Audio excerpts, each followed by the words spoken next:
So very good evening to one and all. Good evening, children. So welcome to the e-learning classes. Today we are going to discuss about intermediate second year economics.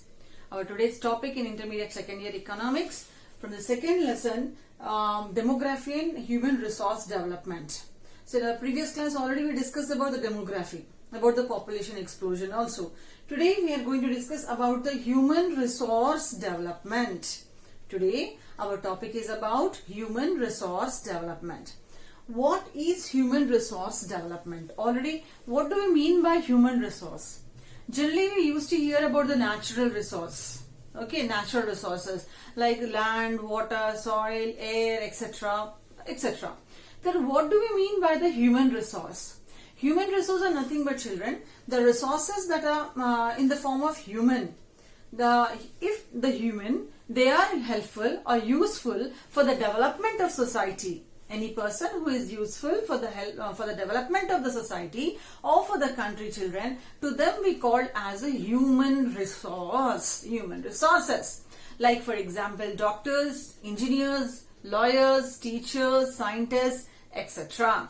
All comes under as a human resource because these are the people, those who are helpful not only for the development of themselves, but they are helpful for the development of the society also. Okay, so according to the number of research, it was found that the investment in the human resource, it is helpful for the development of the country. Investment in the human resource is helpful for the development of the country. A country is developed if there is an investment on the human resource, especially like on education or on also the health also, children. So, one of the economists by the name T.W. Schultz. What was the name of the economist, children? One of the economists by the name T.W. Schultz. What he argued the same thing, that investment in education enhances human capital formation. So what Schultz he argued, children? He mentioned that if a government or a person himself, okay, if they invest on education, if anyone invests on education, that will be helpful for the human capital formation. That education makes that person useful for the development of society and for the country. It enhances the human capital, human skills, human knowledge, okay, for the development of country, economic development of the country. So I think this definition is clear. What Schultz mentioned, children, he argued that the investment in human resource or investment in education enhances the human capital. Then this person, Schultz, he enlisted nearly about the 5 activities to develop the human capital resource. Okay, what Schultz did, children? He mentioned there are nearly 5 activities to be there to improve the human resource development. What are those 5 activities? The first activity is health facility. The first activity is health facility.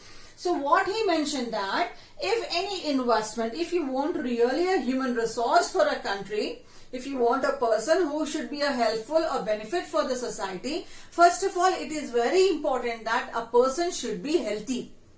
Okay, so what he mentioned that health facilities should be there in the country. If good health facilities will be there in the country, we can expect a very good life expectancy for the people in the country. Life expectancy means the expected life. A person is expected how many years he or she is going to live at the time of birth. It's nothing but the age, the minimum age that a person lives. Okay, so it increase the life expectancy. That is sure, you know very well. If we are healthy, we are able to live for a long life. If you are not healthy, we'll die soon. Our health deteriorates and we become the victim of one, we become the patient of one of the other diseases, and because of that our life expectancy, our lifespan, it decrease. So what he mentioned that Schultz, he mentioned that investment should be there in the health facilities.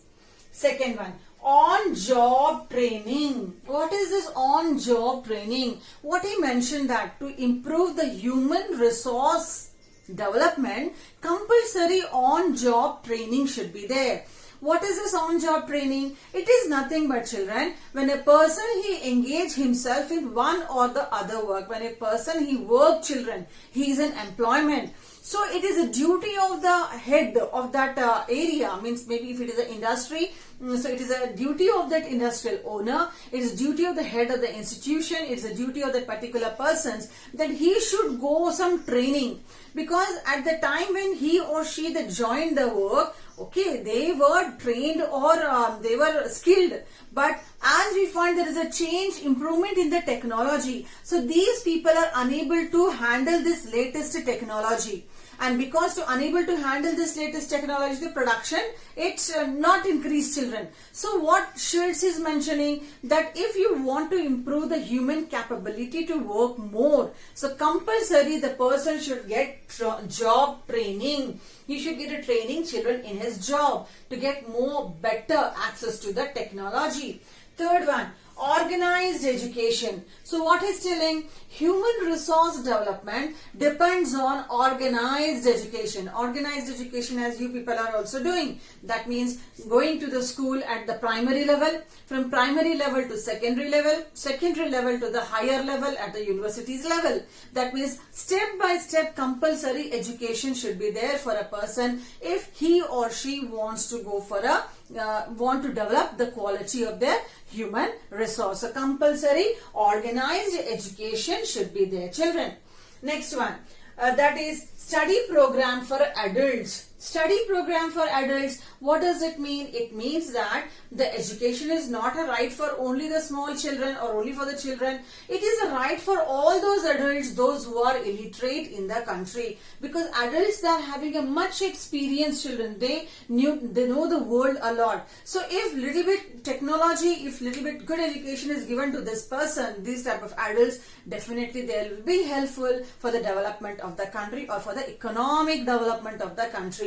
So compulsory study program should be there for adults. And the last one, what he mentioned, that is migration of individual and families. So what Schultz is mentioning, that if anyone wants to improve the quality, anyone wants to improve his or her quality for the as a human resource, compulsory a person he should go for a migration. Go for a migration, not only him, but along with his family, he can move children, from which he can get a new job opportunities. He can meet the new challenges. He can make himself thorough to face those challenges, and he will be able to come out of those, so what he called the difficulties. So what is mentioned, that if a person continuously he works in the same place without any migration, it's like a frog in the well. The person doesn't know that what is the outside world they are doing, what is the production, what is the demand, what are the things are going on outside. So compulsory migration should be there, that is movement of the people from one place to other place along with their families will helpful for the new job opportunities. They'll come in contact with the new technologies, the changes that the world is facing. So all these one, children, are mentioned by Schultz. For what he mentioned, children? To enhance the quality of human capital, to increase the quality of human beings. So what he mentioned, compulsory health should be there. Compulsory health should be there, followed by the job training should be there, followed by good education at different levels, primary, secondary and higher levels it should be there, followed by adult education should be there, and then migration program should be there for a country. So these are all the points that are related to the Schultz that he mentioned in his work. Now, after this one, what we have to discuss, that the importance of human resource development. Can you say me, children, why the human resource development is very important? So it is very simple one. If a person is educated, if a person is healthy, if a person is good children for the society, so we can say that not only that person brings the happiness, not only the person brings the development to the society or to the state or district, but the person will be helpful in bringing a very good resource, a very good what we call the income to the country also. So compulsory, if we want to develop a country, we have to develop the human resource. Otherwise, now what is the you just imagine, children, India is the second largest populous country in the world. But even though we are number second in the population, we are not developed. We are at developing stage. Suppose just imagine if all these members, they get all the good resources to develop their capital, their skill, their training, definitely will become the number one country in the world as a developed country. So that is the importance of human resource. That is the importance of human resource. So what it's mentioned that according to this one, what we understood that illiterate person, an ignorant person, they are not boon for the society. They are like a burden for the society. Society cannot develop in the presence of these illiterate persons, in the presence of this ignorant persons, and not only unskilled persons, untrained persons. They are not boon. They are not helpful for the society. So these are all children that are given by the shells. Okay, children. So now our next topic is, in this human resource development, we are going to discuss two topics, children. Role of education in human resource development, role of health in human resource development. So our first topic in today's topic, children, is about the role of education in human resource development. So now, children, now we are going to discuss about the role of education in economic development. So the role of education in economic development. First one, that role of education. Investment in education will be helpful to bring the economic development of the country. Investment in education will be helpful to bring the economic development of the country. Okay, so education and economic development are interrelated, are interlinked. So according to Todaro and Smith, these two are the economists, children. What they mentioned is Todaro and Smith. They mentioned that the country development depends on investment in education. They mentioned that, children, the education helps to increase, anyhow we know this one very well, that education helps to increase the knowledge and the skills of the people. Education helps to increase the knowledge and the skills of the people. If once knowledge and skills of the people increase, definitely no one can stop them to move towards the path of development. They will develop for themselves, they develop the society, they develop the particular area, they develop the country or the state. So what it shows, compulsory, how we can get the skills? We can get the skills by the help of education. So Todaro and Smith says the same thing, that if education will be there, definitely this education will be helpful to increase or to improve the skills or the talent of the person. So we can find that more productive labors will be produced if education will be there. That is the first role of education. Second one, reduction of income inequalities. What is this reduction of income inequalities, children? So in this one, we can find that education, it provides children all the human, it enhances the human capabilities. Children in society, do you find that in the society all are getting the same income? No. We find that some are getting a very high income and more are getting very low income. And that to the reason in our India. We find the major reason behind this income inequalities are, that is lack of skills, lack of knowledge, lack of education. Because of, you can find that a person is earning a very low income because the person is not highly educated. If the person is educated, he is not technologically advanced in his education. Like that we can find he is unskilled. He is unskilled. So because of this unskilled, untrained and lack of proper information, lack of proper knowledge, we find the person that make the person to earn a very low income in the society. And because of that, we can find there is an income inequality. Some are getting more income, some are getting less income. So what these economists, they are telling that if education will be there, that will be helpful to increase the capability, the ability of the person to do the work, makes the person confident, if the education will be there, and with that what happen, the person will be able to earn more. When a person will be able to earn more, definitely this income inequality is what is there, it will finish, it will go away from the society. Everyone will get good income in the society. So what it is there, children? Education is helpful in reduction of income inequalities. Okay. Number third one is rural development. Would you feel that, children, for the villages, for the rural development, whether education is important? Yes. So definitely, children, the rural areas. The rural areas are very backward, children. So here we can find that with the help of education, it will be very helpful for the people to come out from the ignorance and the superstitions.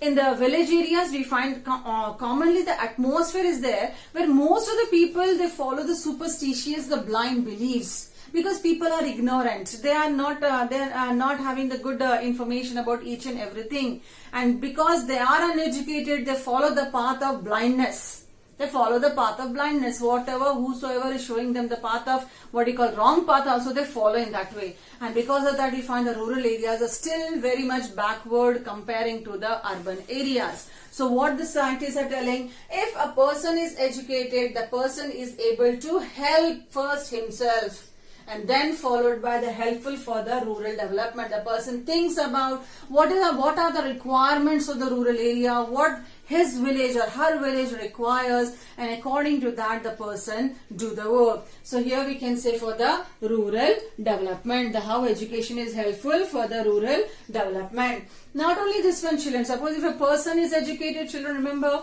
in my previous one of the classes I explained you about the disguised unemployment.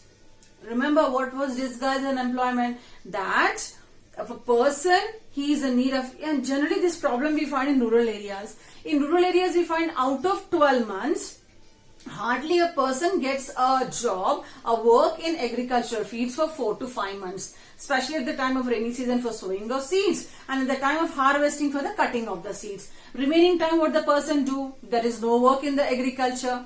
So at that moment what happens, children? Because a person lacks education, so that make him to do the work forcefully in some areas where there is a low income. Remember disguised unemployment, I said more number of people are working than required. So person that makes the person to work in those type of areas, and he gets very less salary. Because of less salary, he remain in the poverty. Because of poverty, he is unable to get good food. Because to unable to get good food, the person health becomes spoiled, and very soon we find he is not suitable for not only for development of country but for himself also. So this education is helpful for the removal of disguised unemployment. That means if a person is educated, whenever there is no work in agriculture, he can do some other work by the help of that education. So that helps for the development of the rural areas. Next one, family planning programs. Family planning programs. So here we can find if a person is educated, the person knows the importance of this family planning program, and especially coming to the side of women. So woman understands the importance of this family planning program. They follow what we call the small size norms. They use the contraceptives. They follow all the things what they can do it, children, under this family planning. That they know the importance of the small family. There is a happy family. So this we can find that this is a family planning program. Or also we can find that possible in the because of education, and that too in coming to the woman. If woman is educated, definitely she don't want to sit at home. She want to go outside to do some of the work, and when woman starts doing some work, she is not ready to give birth to the number of children. She restrict the birth of the children in her family. That is a positive point related to the that is family planning. Last one is on-job training. What is this on-job training? It is nothing but, children, nowadays we can find already just now before I explained you, many firms, they started the training programs for the people, those who are already they are working in their industries or in their firms. Why? To improve, to increase the production. Because what are the people, those who are appointed children in the particular area, in the particular field, okay, they are trained, but once upon a time they were trained with the old technology. Now at present, daily new innovations are going on, new technologies are coming, children, in the market. Because of that, what happened? These people, they are facing some problem to get to the good production. So what happened? The firms, what they do, they conduct now and then, they send their members now and then for the training programs, on-job training programs, and that also helpful for increase in what we call economic development. So what we discuss, children? We discuss the role of education in economic development. I hope it is very clear. So what we find that if a person gets education, the person gets skilled. The skilled manpower, we get it, children, that are helpful for the society. Not only that, when a skilled manpower will be there, we can find that there will be an increase in the research. New research will be conducted by the people. New research, new innovations. New innovations means inventions. New inventions, new technologies will come out in the society, and that will be helpful for the development of the society. So this we can say that how education is helpful for the development of the country. Education, from that time we are discussing about the topic, the role of education. Now in this one only, children, we have to discuss. We have to discuss about the topic called as the literacy rate. We have to discuss on literacy rate. What do you mean by literacy rate? What do you mean by literacy rate? So, literacy rate is nothing but literates of 7 years and above age population. It means literates of 7 years and above age people divided by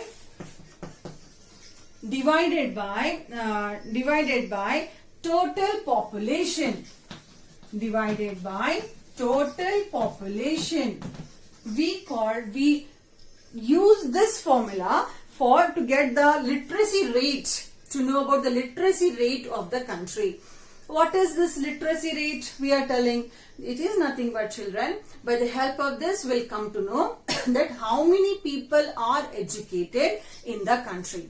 So how we take this, how many people are educated? Children, educated, it means what? A person who is able to read, who is able to write, and who understands what is written. To that person we call as a literate person. So how we tally? We take, children, all the literates of 7 years and above 7 years of people will take it, who know reading, writing and understanding.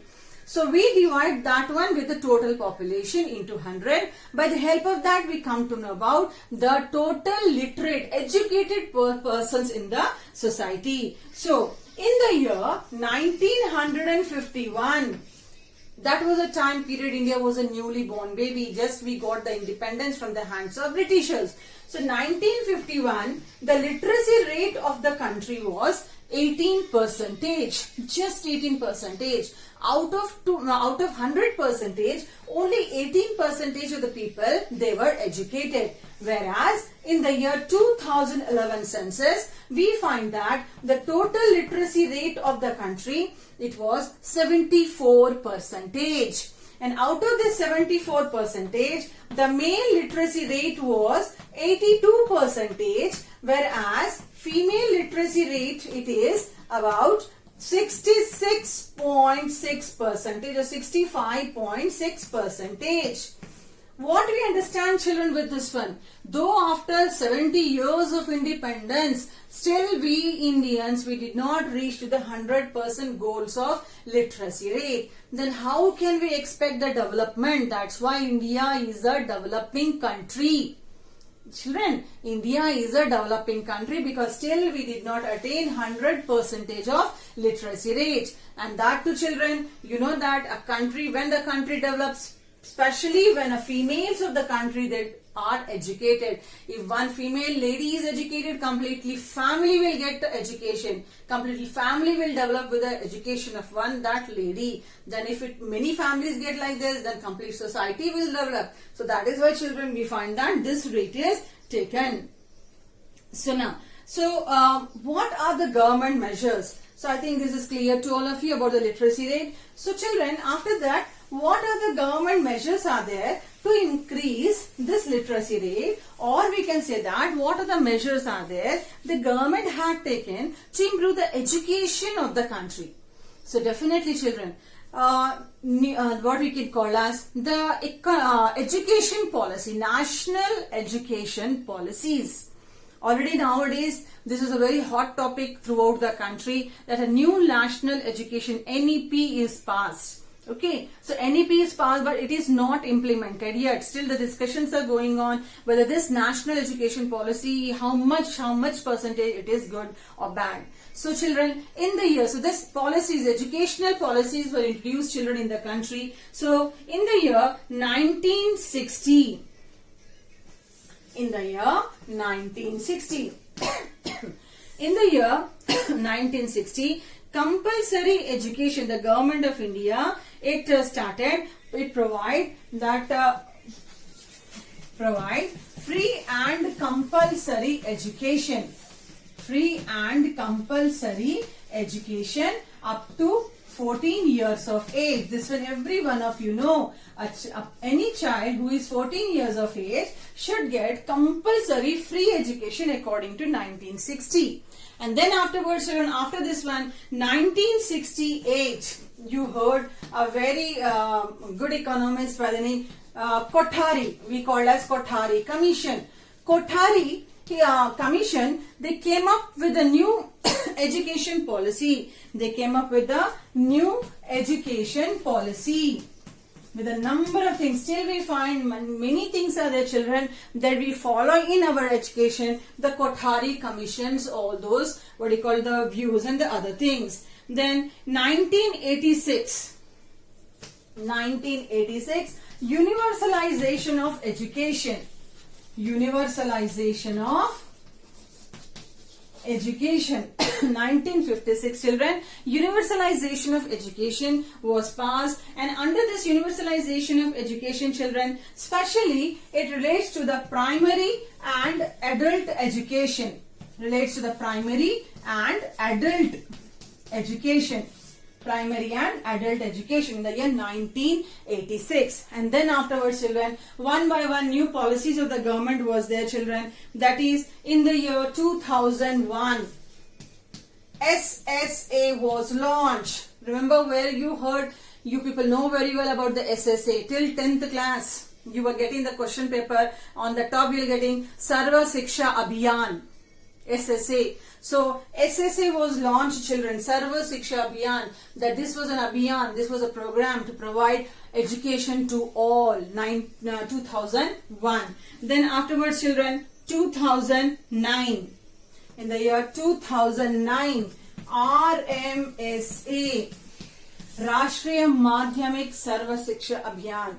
So Rashtriya Madhyamik Shiksha Abhiyan, under which only these model schools are also established. This was launched. It's nothing but, children, we find that education for all in all the remote areas, the schools, colleges to be open by the help of that the people, they get all the facilities. So these are all, children, that we can say as the Rashtriya Madhyamik Shiksha Abhiyan. By the help of all this one, government want to improve the education of the country. And we find that because of all these things, now compulsory, whenever the budget is passed from the parliament, compulsory a heavy expenditure, children, they'll keep it, they'll take it out for the enhancement of education, for the development of education.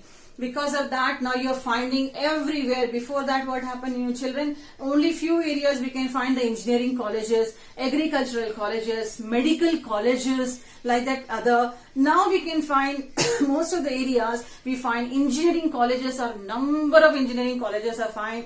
Then medical colleges we can find, children, in almost all every district we find the medical colleges are there. Agricultural colleges that we find, children, in all these areas. Beside this one, we find that, children, the other one like related to the agriculture.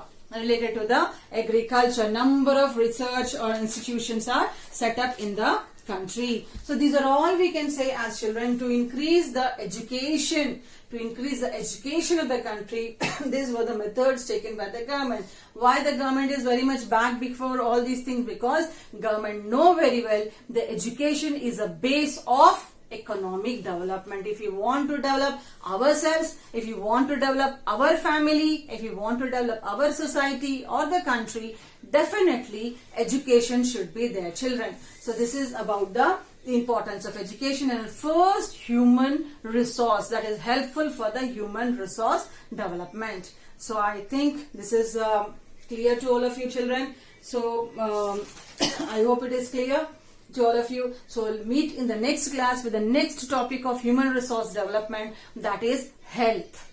Okay, so after then, what is your work? You have to go through the textbook, children.